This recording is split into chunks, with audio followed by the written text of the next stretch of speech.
So thank you to everyone who signed the petition online. Nearly up to 500 signatures, which is great. But I do realise that the only thing that we really know about this is what was in the local paper. So I thought I'd take a moment just to see what we could find out about the closure of the Dover District Council help desk in Deal by seeing what we can see on the internet. Now this will take a little bit longer than the last video, so make yourself comfortable and let's see what we can see. So I think the first place to go to is Dover District Council. There we are there. Website that we all know and love. So it's not any of these. Have your say. So I'm going to guess that there's a consultation on at the moment. Consultations, changes to the off-street parking order. Well, it's not that. Nope. They have a consultation toolkit. See what that is. The council has a statutory duty to consult the public on a range of issues. Underpinning this are three key principles. All communities should be involved in the decisions that affect them. All communities deserve high quality public services shaped their needs. I assume that means shaped to their needs. Council priorities and strategies should reflect local priorities, needs and aspirations. There we are, bear that in mind. So it's not a consultation. Let's go back to the home page. News. See if it's in the news. Here's the latest. So the latest newsletter went at 15th of June. Something in the local plan. That's planning permission. Some happy apprentices. It was Armed Forces Day, so they put a flag up in Sandwich. Very good. Events. Keep me posted. Well, I shall click on that. No, you can't click on that. Right, okay, that's the newsletter. Is it a press release? No. Nothing there. So, we'll search Deal Help. Help Desk. Showing results for Deal Helped. Or did you mean Deal Helipads? No, I didn't know there was any helipads in Deal. Nothing there. Nothing there. Okay. So it's going to be discussed at a meeting. So we'll click on meetings. The only thing we do know about this is it was a Labour councillor, Bill Gardner, who was quoted in the Mercury, and Bill would sit on the full council. So let's see if it was discussed in there. That's in council. Meetings and agendas. Look at this. So when was the last one? 19th of July. Minutes, announcements, something about the Manston Airport. Leader, nothing there. Seat allocations, no questions from the public. No questions from the members. Yeah. Annual governance assurance statement and revised corporate governance local code. That's something to keep you awake at night. Treasury, blah blah blah. That's what they do with all their money. And they've got a couple of motions. Following the discovery by the Conservative government of the magic money tree, this council will press the two local MPs to seek the same level of funding per head for residents in Dover as will now be enjoyed by the people of Northern Ireland. There you are. It's quite interesting what you find in these things. Nothing there about the Deal Helpdesk. It's not going to be in the May one. That's probably too early. So it's not council.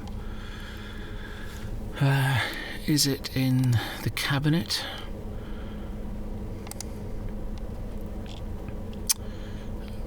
Of July. That was the last one. Here we go. Apologies. Declarations of interest. Key decisions. Sandwich Bay Beach Management Plan. Accommodation Charter for Dover. More treasury management, what to do with all their money. Closure of area offices. Here we are. To consider the attached report of the Assistant Director, EK Services. Right, I've got that PDF up here. Closure of area offices, portfolio holder, Councillor Mike Connolly is a man I do not know. So what can we find out about Mike Connolly, whoever you are? I'll go back to the Dover District Council website. The mysterious Mike Connolly is nowhere to be found. We do not know who this man is. Okay. This is a 13-page report. You don't want to watch me reading this, so I shall be back momentarily. Right, so I've had time to look at this rather lengthy report from EK Services into why they should close the Deal office. And apologies to the good people of Aylsham and Sandwich. I'm afraid you've already lost yours. Your offices are going to close in September, so if you've got any friends in those areas, you might want to tell them about that. Here's a couple of things that I picked out. We offer a very traditional service at these offices where customers can turn up without an appointment and wait to be seen. And that's presented as if that's a very bad thing. You know, it's very old-fashioned, the fact that you can walk in somewhere and speak to a human being. I also really resent this idea of being called a customer. If my bank shuts its branch in Deal, I can go to another bank. If I don't like the supermarket opening hours, I can go to another supermarket. I am not a customer of Dover District Council. I'm a citizen of Dover District. It's not as if I can go and use Thanet South instead or Folkestone Council. I have no option. I am not a customer. I have no market power. So don't call me a customer. Here we are. There are rarely queues in these offices, and the sheer conveniences of the facilities are causing much of the footfall, even though many of the inquiries can be dealt with in other ways. Isn't that shocking that the council should be providing facilities that are actually convenient, that people want to use? What else have we got? Most of the transaction types at Aylsham, Sandwich and Deal are about housing benefit. So the people who need the most help are getting the face-to-face help that they need. And EK Services are procuring a new digital benefit system which allows people to submit new claims and change of circumstances 24/7. Well, you've already seen me navigate the Dover website. They don't even know who Mike Connolly is. How are they going to be able to know about housing benefit? And also, this is a benefit system that doesn't even exist yet. So, given the above, we recommend closing face-to-face services at Aylsham, Sandwich and Deal during 17/18. Deal in October 2017. That's just a couple of months away. Customers, again that lovely word customers, will still be able to make their inquiries to the council, but will do so in a more modern, convenient and cost-effective way. Cost-effective for who? Remember, the bus to Whitfield is £6.40, and if you don't have internet, you're going to have to get internet. And beware those further afield. Similar recommendations are being made to Canterbury and Thanet councils, so you're about to lose your offices too. Now, later on in the report, this says this is going to save about £45,000 a year. It's about £45,000 a year. Now that is a lot of money to some people. Is it a lot of money to Dover District Council? Let's have a look. In the same meeting, they talked about, and this is the same agenda, they talked about treasury management. In other words, how much money have they got in the bank?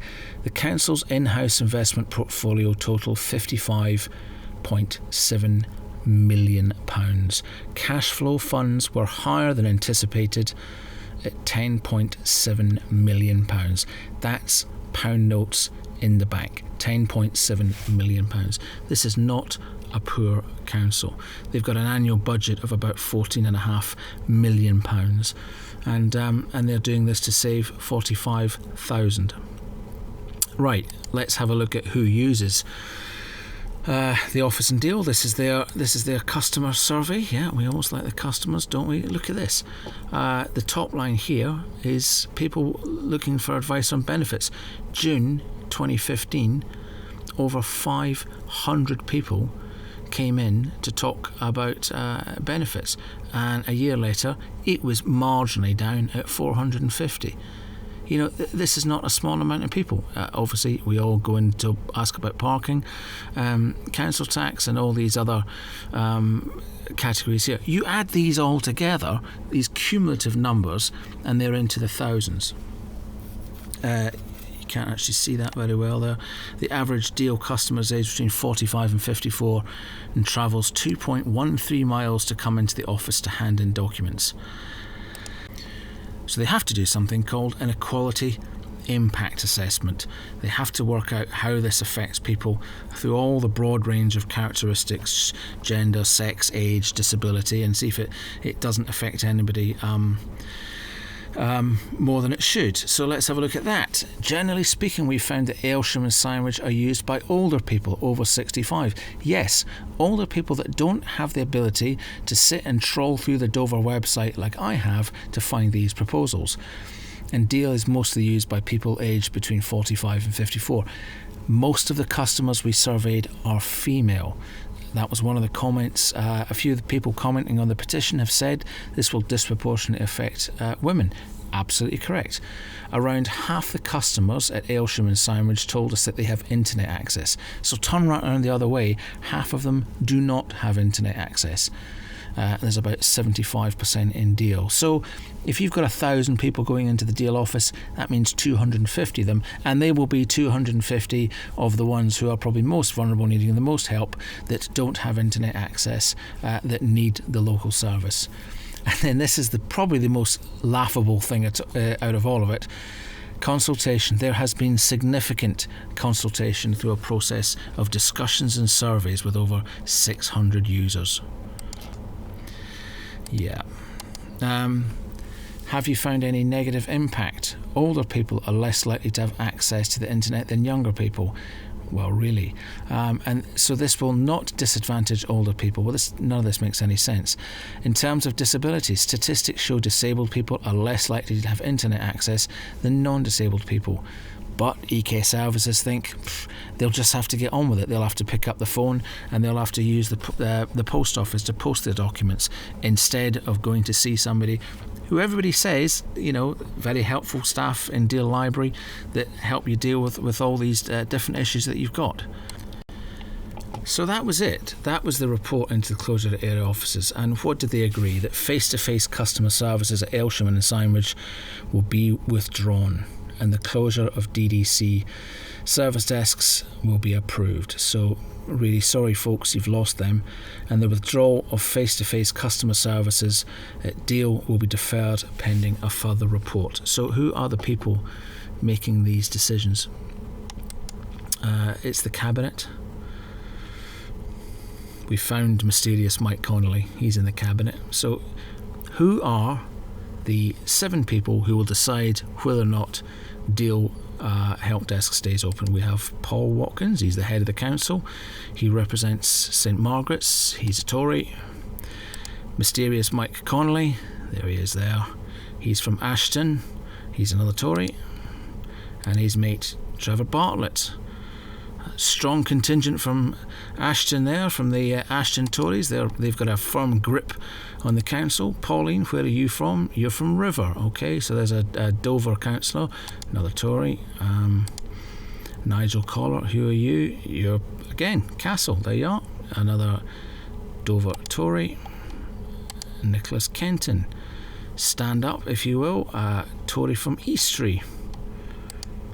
And then Keith Morris. Keith, you're from St Margaret's. So you have a small group of Tory councillors, none of them from Sandwich, none of them from Deal, who have hidden away a report deep down in the Dover District Council website that you will likely never find, and they will shut your area office in just a few months. And I have to say, I find this absolutely scandalous. I mean, I am somebody who is quite happy to, navigate bureaucracy and local government websites and rules, and I found this just extraordinary.